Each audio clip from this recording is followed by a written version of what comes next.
तो hello guys, कैसे हो आप सभी। उम्मीद करता हूँ आप सभी एकदम ठीक होगे, सभी एकदम मौज मस्त होगे। तो गाइस, स्वागत है आप सभी का लॉर्ड ऑफ द मिस्टीरियस के एपिसोड 4 में, जो कि लिटरली काफी ज्यादा अमेजिंग होने वाला है। तो फिर एंड तक जरूर ही देखना, एंड पसंद आए तो एक प्यारा सा लाइक भी कर देना।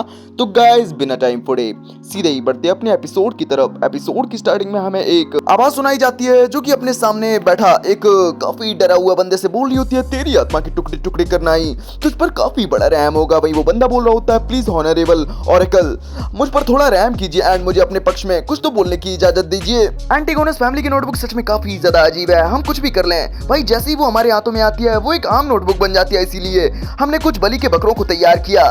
लेकिन मैं आपको बता देना चाहता हूँ, हमने भाई अरोरा ऑर्डर को बिल्कुल भी धोखा नहीं दिया है। यानी कि गाइस, समझ रहे हो, ये एक न्यू ऑर्गेनाइजेशन है। वहीं ऑरेकल बोलता है, तेरा प्लान सच में काफी ज्यादा असरदार था, लेकिन भाई तेरे सभी बकरे ठिकाने लग चुके हैं एंड एंटीगोनस फैमिली की नोटबुक भी भाई नाइट हाउस के हाथों लग चुकी है। यानी कि तू एक ट्रैश है, तुझे तो सजा मिलनी चाहिए। ये बोलते वो ना जाने क्या करता है एंड उस बंदे की उंगली को भाई उसी बंदे के मुंह से कटवा देता है एंड इसकी कुछ उंगलियां कट चुकी होती हैं। भाई ये बंदा भी रैम की भीख मांग रहा होता है कि प्लीज मुझे माफ कर दो। एंड बता दूं कि आपको अभी भी एक बकरा जिंदा है, जिसने ही भाई उस नोटबुक को नाइट हाउस को दी थी। हमें देखने को मिलता है ये किसी और की नहीं बल्कि किलन की बात कर रहा होता है। जो बंदे ठिकाने लगे हुए होते हैं इसके बकरे, वो कोई और नहीं बल्कि बैले को नया होते हैं। मतलब कि इन सब चीजों के पीछे वही इन्हीं ऑर्गेनाइजेशन वालों का हाथ होता है। वहीं ऑरेकल बोलता है, चल दिया तेरे को एक और मौका दिया, लेकिन इस बार अगर तू फेल हो गया बेटा, तू तो गया बेटे।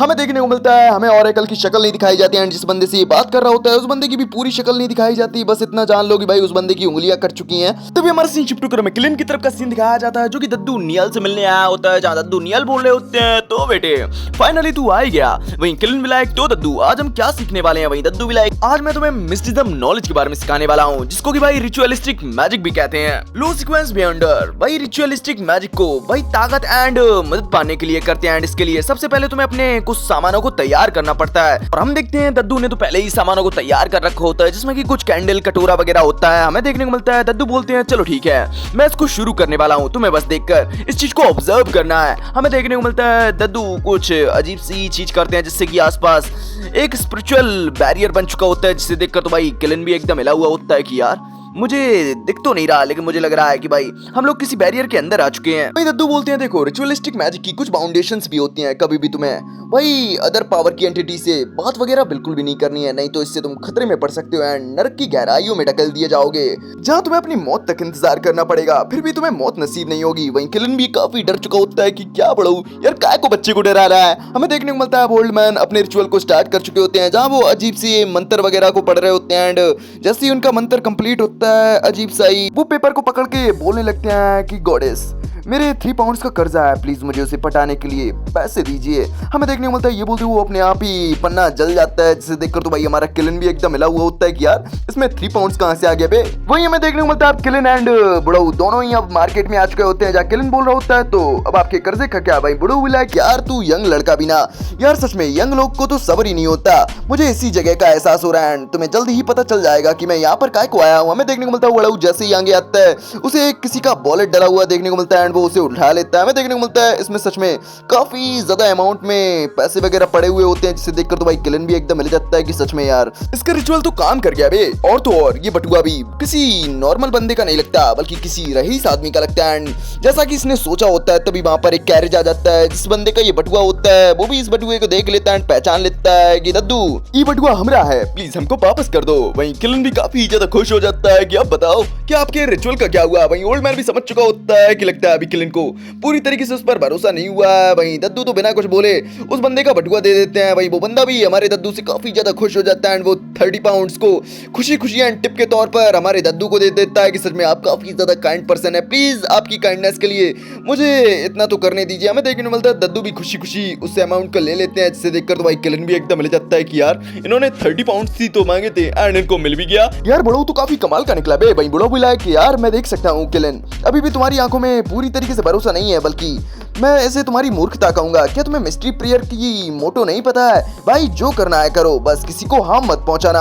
हमें देखने को मिलता है किलन भी इस चीज को समझ चुका होता है। शायद इस दद्दू के पास मिस्ट्री प्रेयर का वही पाथवे होता है। हमें देखने को मिलता है किलन अपने मन में सोच रहा होता है, एम्परर रोजल की डायरी में मैंने देखा था कि भाई पोशन की चाबी कुछ और नहीं बल्कि डाइजेशन और एक्टिंग है। एंड मिस्ट्री प्रेयर की बात की जाए तो इसमें एक्टिंग भी शामिल है, लेकिन पूरी तरीके से नहीं। लेकिन अगर मेरे पाथवे के पोशन की बात की जाए तो ये अंदर ही अंदर काफी तेजी से डाइजेस्ट होने लगा है। क्या ये मेरे बैटल में डिवाइनेशन का यूज करने की वजह से हुआ है? क्या इसको भी एक सिर की एक्टिंग समझी जाएगी? हमें देखने को मिलता है वो ये सब चीजें सोच ही रहा होता है, तभी इसके सामने एक फर्रा पकड़कर लेडी आ जाती है, जो कि ऑफकोर्स भाई अपने किसी चीज का भाई प्रमोशन कर रही होती है। हमें देखने को मिलता है ये डिवाइनेशन क्लब का प्रमोशन कर रही होती है, जो कि ऑफकोर्स एक फॉर्च्यून टेलर वाला क्लब होता है, जहां पर जैसे ही अंदर हमारा किलन आता है उसको उसका फॉर्च्यून बता दिया जाता है कि आपको आपकी मंजिल काफी ज्यादा देर में मिलने वाली है। लेकिन खुशी की बात यह है कि आपको अंत तक आपकी मंजिल मिल जाएगी। वही इस चीज को सुनकर किलन अपने मन में सोच रहा होता है, तो क्या मैं वापस से अपनी दुनिया में वापस लौट पाऊंगा? वेल, ये सब चीजें छोड़ देते हैं अभी के लिए। अभी मुझे लगता है मुझे इस क्लब को ज्वाइन कर लेना चाहिए। मैं अपनी सीर की एबिलिटी को और भी इनहेंस कर पाऊंगा। हमें देखने को मिलता है ये बोलते वो इस बंदे को अपनी सीर की एबिलिटी से एनालाइज करने लगता है एंड बोलता है, मिस्टर ग्लेसिक, मैं आपको सुझाव दूंगा कि आपको जल्द से जल्द भाई किसी डॉक्टर से मिलना चाहिए, खासकर अपने लंग्स को दिखवाना चाहिए। और तो और आपकी आंखों के बीच में एक डार्क स्पॉट भी है, प्लीज उसको भी दिखवा लेना, क्योंकि अगर आप ऐसा नहीं करेंगे तो ये आगे चलकर आपके लिए काफी बड़ी परेशानी भी बन सकती है। वहीं ग्लेसिक भी एकदम हिला हुआ होता है कि आप कोई डॉक्टर वगैरह हैं क्या, या फिर कोई हर्बलिस्ट? वहीं किलन भी अपने बैच को निकालकर उन्हें दिखा देता है कि नहीं नहीं, दरअसल मैं एक सीर हूँ। एंड हमें देखने को मिलता है अब किलन भाई रिसेप्शनिस्ट के पास आ चुका होता है एंड अपना रजिस्ट्रेशन करा लेता है। हमें देखने को मिलता है टैंगन सिटी की डिवाइन क्लब में ये लेडी भी हमारे किलन का स्वागत कर दिया। वहीं किलन भी काफी ज्यादा खुश होता है। वहीं वो अपने मन में सोच रहा होता है, शुक्रिया एम्परर रोजेल, आपकी कमाल की डायरी से ही मुझे इतनी कमाल की भाई नॉलेज मिली हुई है। हमें देखने को मिलता है वो रिसेप्शनिस्ट भी बोल रही है, मिस्टर किलन, लगता है मिस्टर विंसेंट ने एकदम ठीक ही कहा था। वहीं किलन लाइक आखिर ये कौन है बे? वहीं रिसेप्शनिस्ट बता दिया ये हमारे क्लब के नंबर 1 भाई फॉर्च्यून टेलर एंड उन्होंने सुबह ही कहा था कि भाई हमारे क्लब में काफी कमाल का सीर आने वाला है। मुझे लगता है वो सीर कोई और नहीं बल्कि आप ही हैं। वहीं किलन भी एकदम मिल जाता है कि क्या वो बंदा इतना ज्यादा कमाल का है? वहीं ये लेडी बताती है, हाँ लेकिन अफसोस की बात है इनकी मैजिक डिवाइनेशन वाली क्लास खत्म होने वाली है। आज का टॉपिक शायद मैजिक मिरर डिवाइनेशन था। वहीं हमें सी विंसेंट के रूम के तरफ का सीन दिखाया जाता है, जहाँ वो सभी को ज्ञान दे रहा होता है। देखो मिस्ट्रिज्म में वही मिरर काफी सारे रहस्यों से जुड़ा हुआ होता है, जैसे कि डिवाइनेशन के दरवाजे।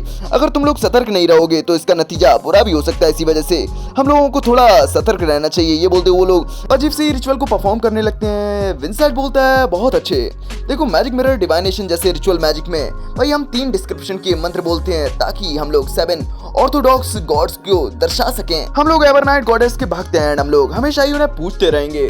हमें देखने को मिलता है इन सब चीजों को किलन भी छुपाते देख रहा होता है। वो अपने मन में सोच रहा होता है, वेल 7 ऑर्थोडॉक्स गॉड से प्रार्थना करना यानी कि मैजिक मिरर डिवाइनेशन, यार इतना भी बुरा नहीं लग रहा। मुझे लगता है अभी इस चीज को कैप्टन को बताने की कोई जरूरत नहीं। ये बोलते वो अपनी डिवाइनेशन को एक्टिवेट कर लेता है एंड अपने आसपास देखने वगैरह लगता है। उसे सब चीज एकदम ठीक लग रही होती है, लेकिन विंसेंट में उसे हल्की फुल्की गड़बड़ लग रही होती है, लेकिन बिल्कुल हल्की फुल्की। हमें देखने को मिलता है विंसेंट एक लेडी को कुछ गिफ्ट वगैरह दे रहा होता है, जिससे पाकर तो ये काफी ज्यादा खुश हो चुकी होती है एंड भागती हुई वहां से चली जाती है। लेकिन जैसे ही वो किलन के बगल से निकलती है भाई किलन को तो एक अजीब सा ही एहसास होता है कि यार ये क्या था बे। मुझे 2 पल के लिए काफी बेचैनी या फिर बोले तो काफी ज्यादा डर महसूस हुआ। हमें देखने को मिलता है ये लेडी भाई अपनी किसी दोस्त के पास आ चुकी होती है, जहां वो दोस्त तो भाई हमारे किलन को देखकर एक स्माइल दे रही होती है। एंड बता दूंगा जब हमारा किलन भाई रिसेप्शनिस्ट से बात कर रहा था तब ये लेडी भी वहीं पर थी एंड इस लेडी को पता है कि भाई हमारा किलन एक सीर है। हमें देखने को मिलता है किलन भी अपने मन में सोच रहा होता है, वेल अभी थोड़ी देर पहले क्या हुआ था, क्या यार मेरी सीर की पावर मेरे को कोई इल्यूजन वगैरह दिखा रही है। वही हमें देखने को मिलता है मिस्टर विंसेंट भी हमारे किलन को नोटिस कर लेते हैं। वो बोलते हैं, वेल लड़के क्या कोई काम वगैरह है क्या? वही किलन भी बोल देता है कि नहीं नहीं, दरअसल मैं अभी आया हूँ एंड मैंने हाल ही में इस क्लब को ज्वाइन किया एंड मैं यहाँ का नया सीर हूँ। वही इस चीज को सुनकर तो विंसेंट भी खुश हो जाते हैं एंड किलन को अपने पास बुलाते हैं। वो बताते हैं कि वेल मेरी डिवाइनेशन कहती है कि देखो उम्मीद तुम्हारी आत्मा की गहराइयों में एंड वही तुम्हें यहाँ लेकर आई है, लेकिन भाई उम्मीद को लेकर तुम थोड़े कंफ्यूज हो, जो कि तुम्हें काफी ज्यादा थका देती है। वहीं किलन भी एकदम हिले जाता है कि सच में यार ये तो काफी ज्यादा कमाल के पर्सन है। वहीं ये आगे भी बताते हैं कि हाँ और तो और भाई कुछ समय पहले तो तुम इसी के चलते भाई मरते मरते बचे हो। वहीं किलन इस चीज को सुनकर और भी ज्यादा हिले जाता है। वहीं वो पूछता भी है, वेल क्या इस चीज का कोई समाधान वगैरह भी है? तो भी मिस्टर विंसेंट बोलते हैं, देखो तुम्हारी मुश्किलों की वजह खुद को दबा करवाना एंड खुद पर लिमिट्स लगाना। एंड मेरी डिवाइनेशन तो मुझे दो शब्द सजेस्ट कर रही है, जिसमें कि पहला शब्द फैमिली एंड दूसरा शब्द गैदरिंग है। एंड इस चीज को सुनकर तो भाई किलन भी एकदम मिल जाता है कि यार इसका क्या मतलब हुआ बे, क्या ये मेरी फॉक्स से रिलेटेड है जहां मैंने हाल फिलहाल में गैदरिंग करना शुरू किया है। वहीं हम मिस्टर विंसाइड को देखते हैं, वो तो काफी ज्यादा इवल फेस बना रहे होते हैं एंड बोल रहे होते हैं यार तुम्हें परेशान होने की कोई जरूरत नहीं भाई, ये तुम्हारे लिए नया है, इसी वजह से मैं इस बार तुम्हें ये चीज फ्री में बता रहा हूँ एंड तुम्हें इसके लिए मुझे बिल्कुल भी पे करने की जरूरत नहीं है। वहीं किलन भी इस चीज को सुनकर और भी ज्यादा खुश हो जाता है। तभी इसकी नजर भाई सामने के एक पोस्टर पर पड़ती है जहाँ इनकी फीस तो कुछ ज्यादा ही होती है, जिसे देखकर तो भाई इसकी भी फट जाती है एंड तुरंत ही वहां से कल्टी मार लेता है। लेकिन हमें देखने को मिलता है मिस्टर विंसेंट, इसके हाथों की कुछ उंगलियां कटी हुई होती हैं। मतलब कि गाइस समझ रहे हो, ये बंदा कोई और नहीं बल्कि वही बंदा होता है जिस बंदे को हम लोगों ने स्टार्टिंग में देखा था एंड जो बंदा कि भाई हमारे किलन के पीछे पड़ा हुआ है, हमें देखने को मिलता है। अभी हमें अरोरा ऑर्डर के बारे में थोड़ी जानकारी बताई जाती है कि अरोरा ऑर्डर पिछले 200-300 सालों में ही सामने आई है, जहाँ पर ये लोग भाई ट्रू गॉड की पूजा करते हैं एंड इन लोगों का मानना है कि भाई गॉड हर चीज में एंड ये लोग इंसानों को कुछ भी नहीं समझते। इनके पाथवे का नाम सीक्रेट सप्लिएंट है एंड देखा जाए तो ये लोग दिखने में भले ही नॉर्मल लगे लेकिन अंदर ही अंदर ये एकदम पागलों की तरह होते हैं। वहीं हमें किलन की तरफ का सीन दिखाया जाता है जहां वो डिवाइनेशन क्लब को एक सीर के तौर पर ज्वाइन करके काफी ज्यादा खुश होता है, क्योंकि भाई वो अपनी डिवाइनेशन से काफी ज्यादा अमाउंट भी कमा रहा होता है, साथ ही साथ वो अपनी एक्टिंग स्किल को भी काफी ज्यादा मजबूत कर रहा होता है, जिससे कि वो अपने पाथवे को और भी ज्यादा स्ट्रॉन्ग कर सके। और तो और इसने जो पोषण पिया होता है वो भी काफी तेजी से डाइजेस्ट होने लगा होता है। ये अपने मन में सोच रहा होता है सच में यार कुछ ही दिनों में मैं काफी ज्यादा इज्जतदार एक सीर बन चुका हूँ। लेकिन बात की जाए अगर मेरे घर लौटने के रास्ते की, तो मुझे लगता है भाई इसका रास्ता मेरे ग्रे फॉग में छुपा हुआ है एंड भाई मुझे लगता है कि भाई इसके दो रास्ते हो सकते हैं, जिसमें कि भाई पहला रास्ता अपने पोषण को डाइजेस्ट करो, आगे बढ़ो एंड अपनी बियॉन्ड पावर से पता करो कि आखिर भाई तुम अपनी बियॉन्ड पावर से अपने फॉग को कंट्रोल कर सकते हो या नहीं। लेकिन भाई इसमें भी काफी ज्यादा दिक्कत होने वाली है, क्योंकि इसके लिए मुझे काफी ज्यादा समय की जरूरत है, क्योंकि मुझे फिर बाकी के पोषण एंड बाकी के पोषण के क्लू के बारे में भी ढूंढना पड़ेगा। लेकिन बात वहीं आ जाती है कि भाई इसमें काफी टाइम लगने वाला है। लेकिन मेरे दूसरे ऑप्शन की बात की जाए तो उसमें मैं अपने लक बढ़ाई रिचुअल को भाई मॉडिफाई करूंगा, जिसमें कि मैं किसी दूसरे पर्सन द्वारा इसी मंत्र को बुलवाऊंगा एंड अपने ऊपर इस मंत्र को अप्लाई करवाऊंगा, जिससे कि मेरे और मेरे फॉग के बीच का कनेक्शन मजबूत हो सके एंड इन फ्यूचर मैं अपने फॉग को काफी अच्छे से कंट्रोल कर सकूं।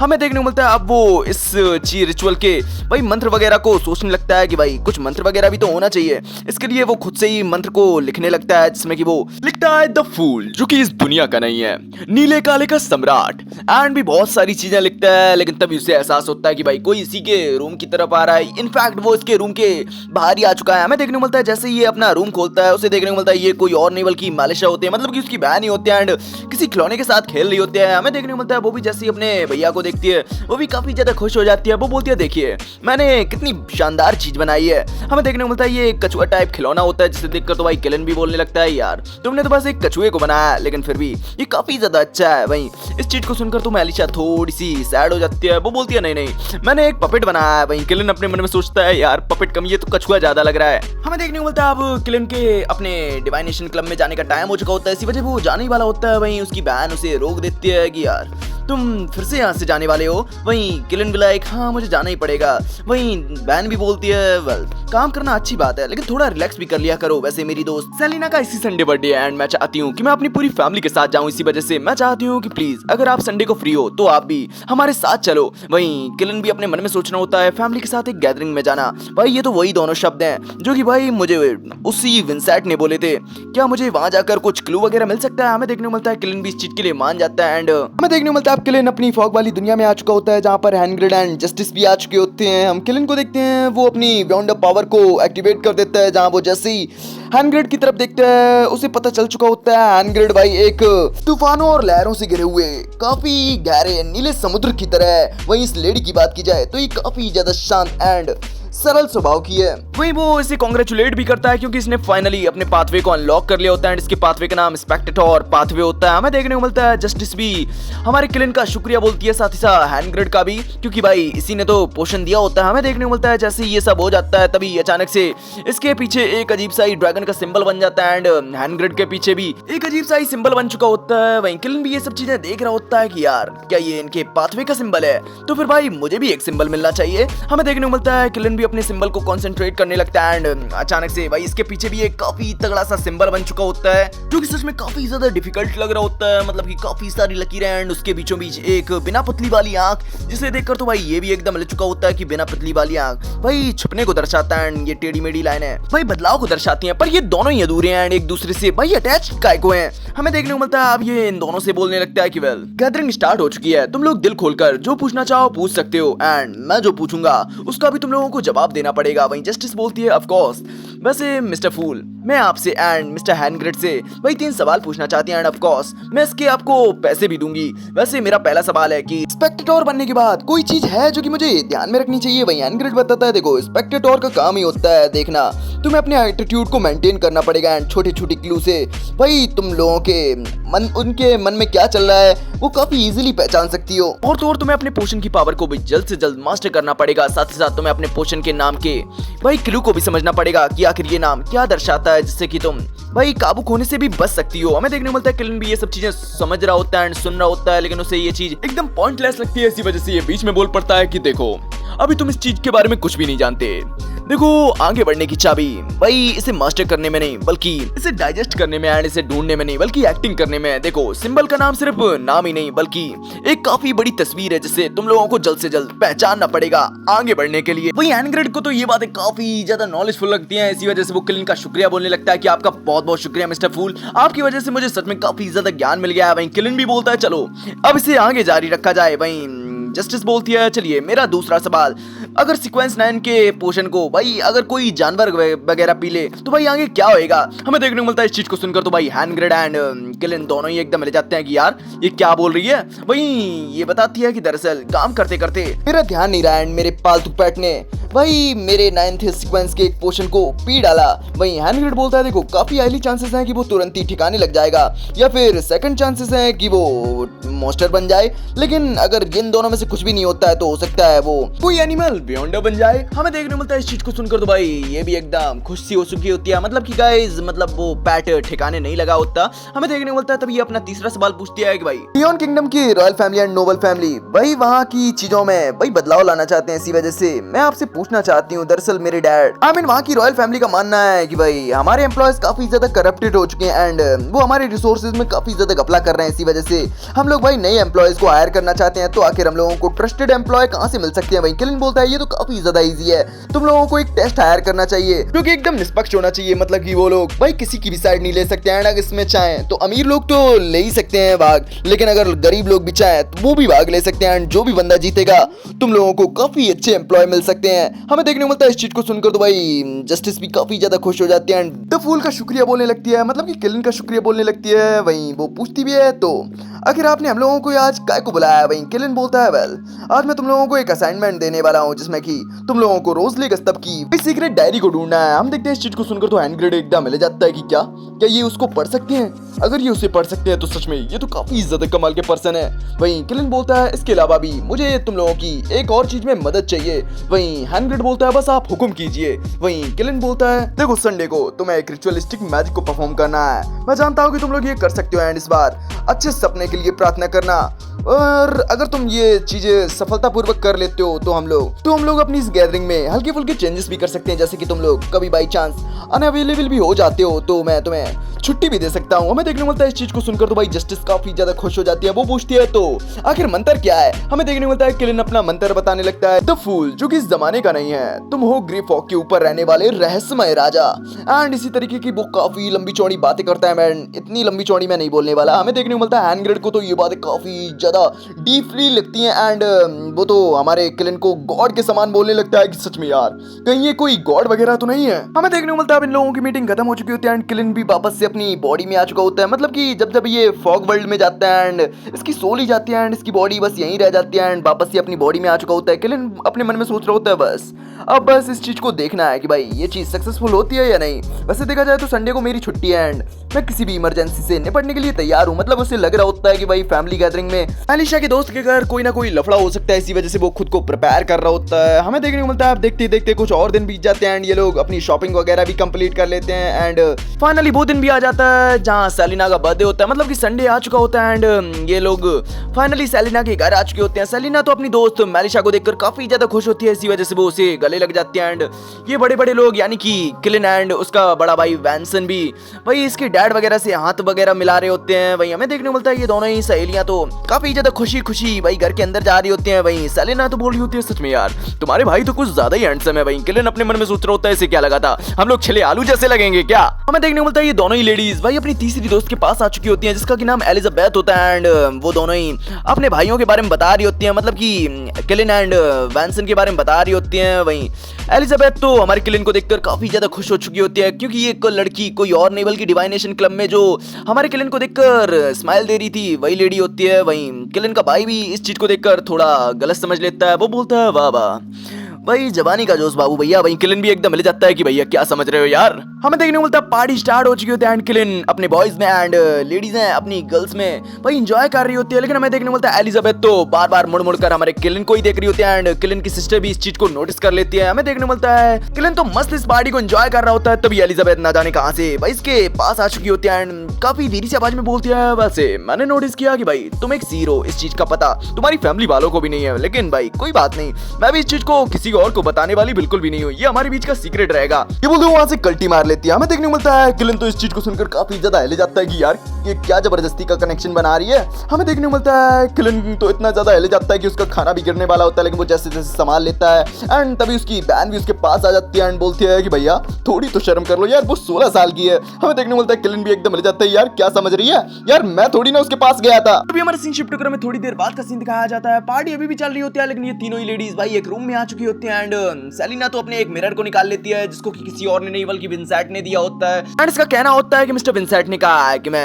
इसका यूज करते हुए भाई फ्यूचर की हल्की फुल्की झलक देख सकती हूँ एंड फ्यूचर के बारे में हल्का फुल्का पता कर सकती हूँ। हमें देखने मिलता है ये बोलते हुए वो इस मिरर को एक्टिवेट कर देती है जिस चीज की भनक हमारे किलिन को भी लग जाती है एंड वो उस चीज से तो भाई हमारा किलिन काफी ज्यादा डर चुका होता है क्योंकि ये ऐसे काफी ज्यादा इवल चीज लग रही होती है एंड तुरंत ही भागते भागते उसी रूम की तरफ बढ़ने लगता है। वही हमारा सीन शिफ्ट में विंसेंट की तरफ का सीन दिखाया जाता है जहाँ इसको भी एहसास हो चुका होता है कि किसी ने मिरर को एक्टिवेट कर दिया एंड इसकी तरफ भी एक मिरर होता है जिससे कि वो उस छोटे मिरर को कंट्रोल कर सकता है। हम सेलिना को देखते हैं वो तो बार बार उस मिरर से भाई क्वेश्चन पूछे जा रही होती है जैसे कि एलिजाबेथ की शादी वगैरह कब होती एंड उसका हस्बैंड उसे कब मिलेगा एंड मिरर भी अपनी तरीके से बता रहा होता है जैसे कि 6 महीने के सेकंड संडे को एंड और भी अजीब अजीब सी बातें बता रहा होता है। हमें देखने को मिलता है वहां पर धीरे धीरे किलिन भी आ जाता है एंड अपनी डिवाइनेशन को एक्टिवेट कर देता है एंड जैसे ही मिरर की तरफ देखने की कोशिश करता है अचानक से इसकी आंखों में दर्द होने लगता है। ये भी एकदम हिल जाता है एंड अपने मन में सोचने लगता है सच में मुझे इस चीज को हैंडल करने में काफी ज्यादा मुश्किल होने वाली है, क्या मुझे इस चीज के बारे में कैप्टन को बता देना चाहिए? नहीं, मुझे इन लड़कियों को भी बचाना है एंड अगर मैं कैप्टन को बताने गया तो भाई इस चीज में काफी ज्यादा टाइम लग सकता है, मुझे कुछ ना कुछ करना पड़ेगा।